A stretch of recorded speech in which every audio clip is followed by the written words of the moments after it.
El proceso de crecimiento en conceptos de la inteligencia artificial de los androides virtuales militantes trata de clasificar y hacer por asociación estadística verdaderos collajes que en su interpretación como un resultado presentado en un todo, enlazan conceptos afines inesperados para el cerebro humano. De hecho, no es que el cerebro humano no tenga la capacidad de procesar información reducida, sino que necesitaríamos un cerebro 500 veces más grande para almacenar tanta información, y probablemente colapsaríamos del estrés. En la seguidilla de temas sobre la crisis actual, fuimos derivados por sincronismo a un estado de comprensión neurótico. De allí saltamos a la búsqueda del equilibrio necesario entrando en un nodo de red del mapa conceptual que nos trae la alteridad. Algún filósofo y sociólogo avanzado seguramente presumiría que el próximo paso consiste en entender el concepto de Freire para su praxis educativa adaptada a la convivencia posible más apropiada, construyendo o deconstruyendo la alternidad desde la base elemental de la educación del ciudadano. Hay una analogía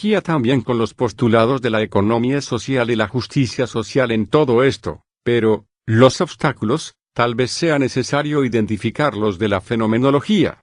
¿De qué se trata? Surgimiento de la fenomenología. Edmund Husserl presenta por primera vez su fenomenología en las investigaciones lógicas, publicadas en 2 tomos en 1900 y 1901. En estas, presenta una aguda crítica al psicologismo, y desarrolla algunos conceptos heredados de Brentano, como el de vivencia intencional, que posteriormente ocupará un lugar central en la fenomenología. La intencionalidad es descrita allí como la propiedad de las vivencias de estar referidas a algo. La vida de conciencia es necesariamente intencional, esto es, todas las vivencias se refieren necesariamente a objetos, a los objetos entendidos como correlatos necesarios de vivencias. Husserl los denomina objetos intencionales. La fenomenología aparece en esta obra como una ciencia que debe de proceder conforme a un método. Este método supone varios elementos. Uno de ellos es la variación eidética, que consiste en comparar varios objetos intencionales para destacar una esencia común. Otro elemento metódico es la apelación a una mereología, o teoría de los todos y las partes,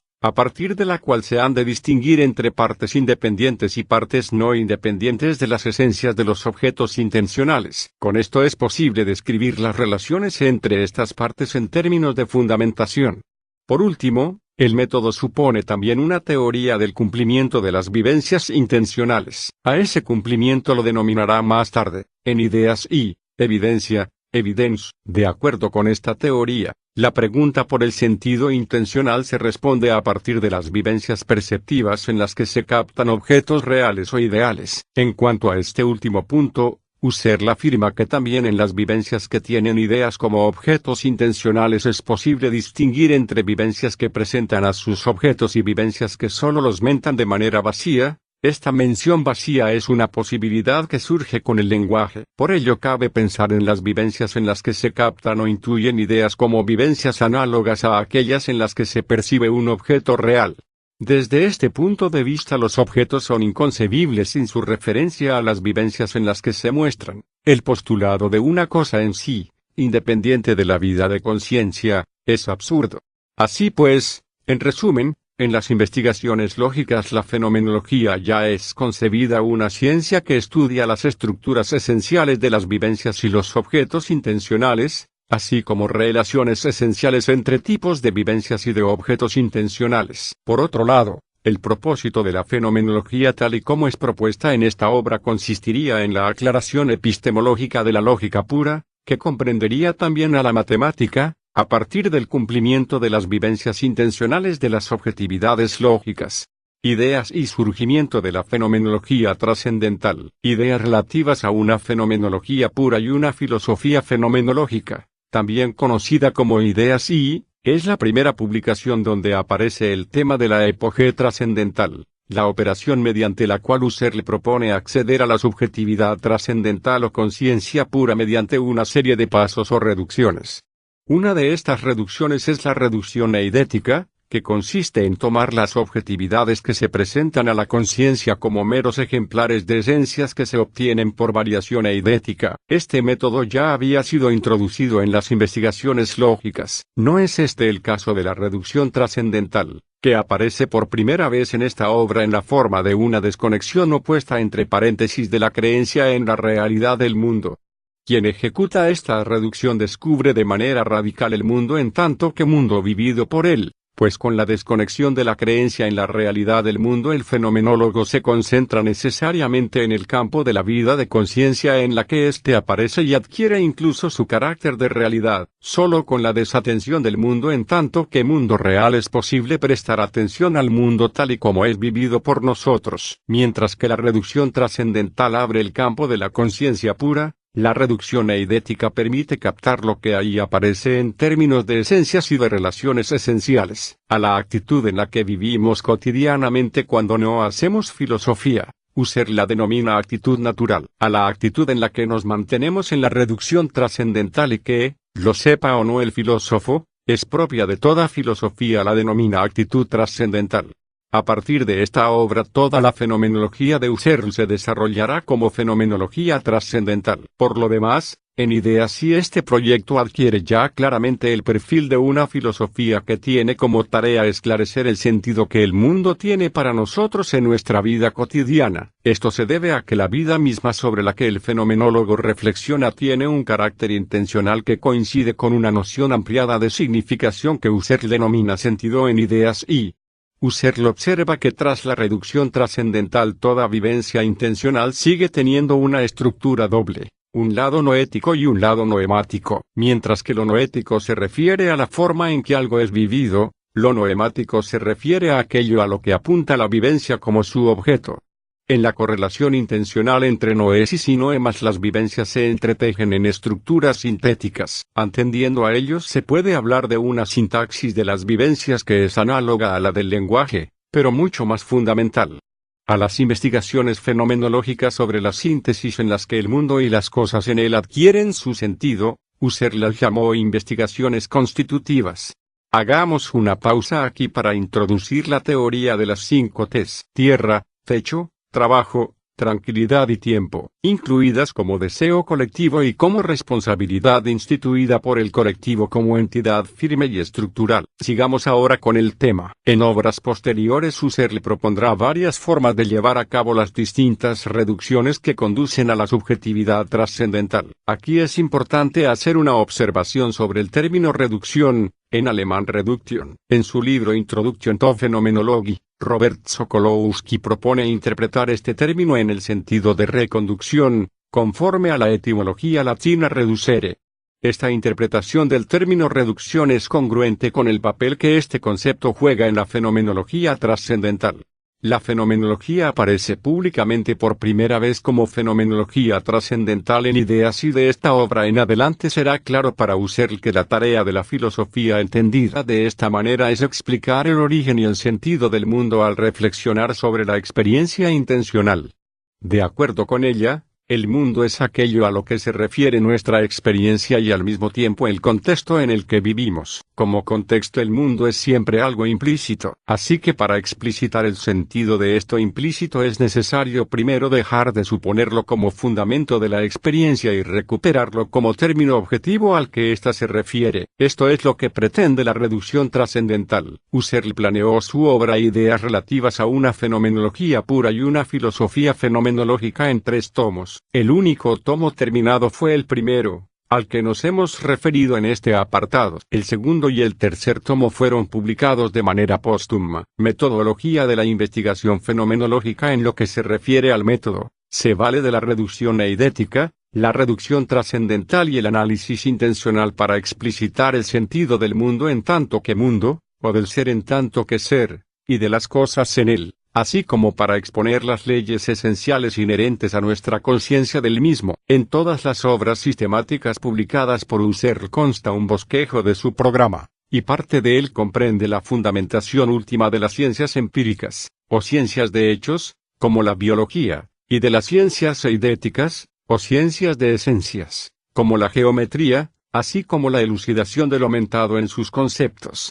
Muchos de los conceptos y las tesis de la fenomenología trascendental solo pueden ser comprendidos a cabalidad tras la ejecución de la reducción trascendental y tras el esfuerzo por entender a qué se refieren a partir de la experiencia propia. Este es uno de los sentidos del llamado a ir a las cosas mismas, en contraposición a quedarse en meras construcciones de palabras y castillos en el aire. Uno de los conceptos centrales de la fenomenología trascendental es el de intencionalidad, que procede de la tradición escolástica y en última instancia del concepto aristotélico de logos. Otro de sus conceptos fundamentales es el de evidencia o intuición, que es una ampliación del concepto de percepción y que se refiere a una verdad más originaria que la proposicional. Esta verdad es la de lo que aparece. En la fenomenología trascendental se deshace la oposición entre empirismo y racionalismo, pues en la medida en que llama a dirimir todas las cuestiones sobre la verdad última de las cosas en las experiencias evidentes que tenemos de ellas, puede considerarse una forma radical de empirismo. Sin embargo, en la medida en que asume que el orden racional del mundo nace en la experiencia intencional, puede considerarse también una forma de racionalismo. Pocos de los discípulos y de los primeros lectores de Husserl compartieron el espíritu de hacer de la fenomenología un proyecto verdaderamente colectivo. Por el contrario, la historia del movimiento fenomenológico que tiene sus raíces en Husserl parece estar dominada por el deseo de filósofos que aspiran a superarse unos a otros. De ahí que la unidad de lo que se denomina con el título genérico de fenomenología sea la mayoría de las veces superficial, cuando no meramente histórica. Sin embargo, a principios del siglo XXI esta forma colectiva de hacer filosofía y su proyecto pasan por un renacimiento en gran parte del mundo.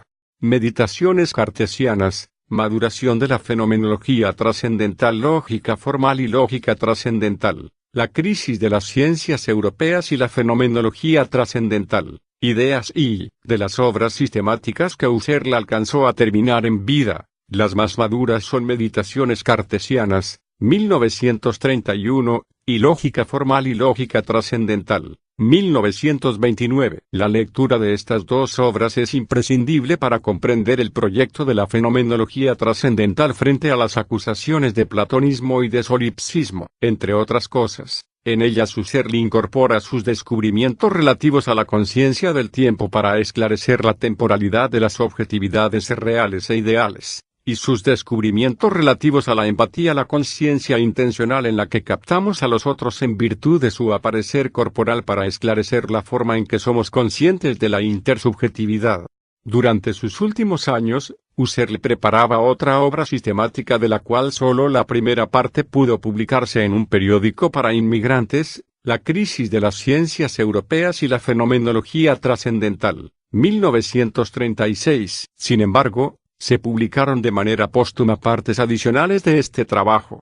Se trata de una introducción a la fenomenología trascendental que recupera críticamente muchos hallazgos históricos de la filosofía y que pretende dar cuenta del sentido de las explicaciones de las ciencias modernas y de su necesidad de fundarse en investigaciones fenomenológicas que tienen como tema al mundo de la vida. Además, en ella Husserl revisa críticamente diversas formas de llevar a cabo la reducción fenomenológica. Mención aparte merece el segundo volumen de sus ideas relativas a una fenomenología pura y una filosofía fenomenológica, que Husserl se negó a publicar en vida por considerarlo inacabado y problemático. Esta obra, en la que Husserl trabajó entre la década de 1910 y principios de la de 1920, ejerció gran influencia en muchos fenomenólogos que tuvieron acceso a ella, como Martin Heidegger y Maurice Merleau-Ponty. En ella se anticipan problemáticas que cobrarán mucha importancia en sus obras posteriores, como los conceptos de motivación, mundo de la vida y persona, así como la constitución de la corporalidad y de la intersubjetividad.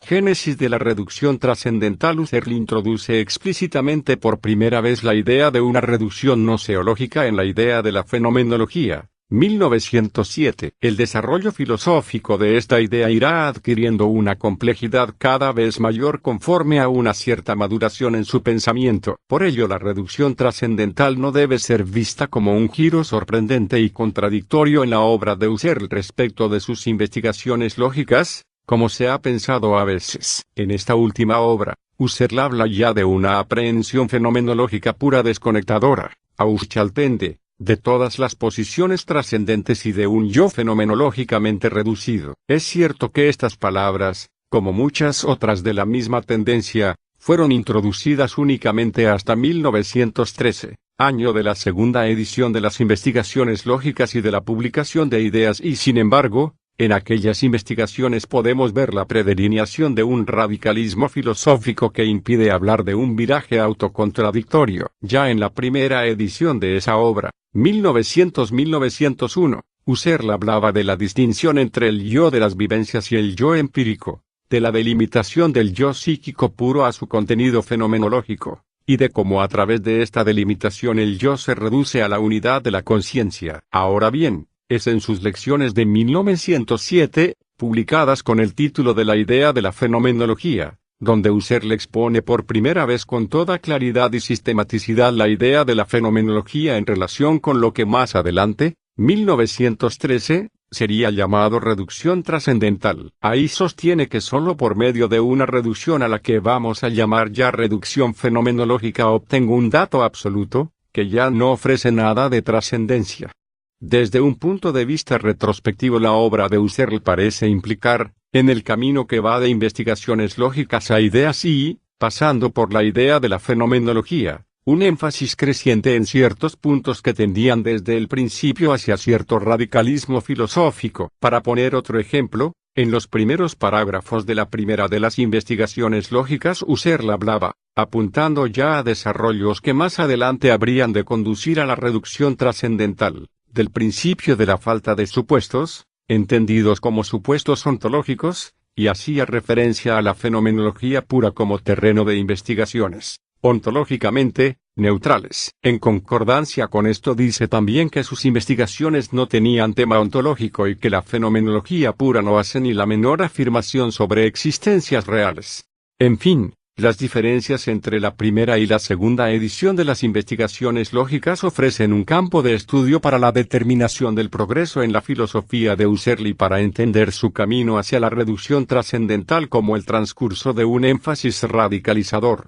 La educación es el lugar de la relación, del encuentro con el otro. Por encima de contenido y otras historias, en su razón de ser, necesitamos una educación que se nutra de la experiencia y de la alteridad, que nos permita vivir el encuentro con el otro desde la vivencia, desde el sentir, desde la sensibilidad, desde las posibilidades de ser cada uno y cada una, en verdadera democracia y libertad. Ya no hay imperio de la ley, ya no hay seguridad, tampoco hay alteridad, ya se ha roto el protocolo necesario de preservación del medio ambiente saludable. La lógica ha sido derrotada. Es tiempo de buscar en el absurdo una respuesta. Síganos en Facebook, en la página Más K, en Twitter, en @calafate o en el blog citroenamarillo.blogspot.com.